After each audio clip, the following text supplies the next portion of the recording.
সরে বসো বাপি, সরে বসো, এদিকে সরো সরো, রাখি চাটা সরো।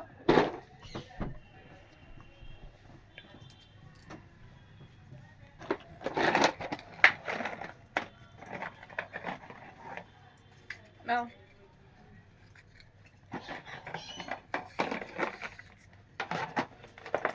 বাবিনকে পড়াচ্ছিলাম, এই যে পড়াতে পড়াতে একটু চা করলাম, ও খাবে চা বললো, চা করলাম।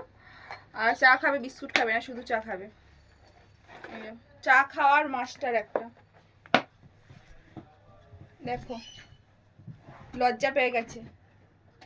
হ্যাঁ লজ্জা অবশ্য পাইনি, ফ্রিজ থেকে খুলছে কি জানো, এই দেখো, এই যে ফুটির গায়ে যেগুলো পাইপগুলো থাকে, ওই পাইপগুলো দিয়েও খাবে চা, ও এমনি চুমুক দিয়ে খাবে না। হ্যাঁ যাও ওদিকে বসে যাও, অনেক দেখেছো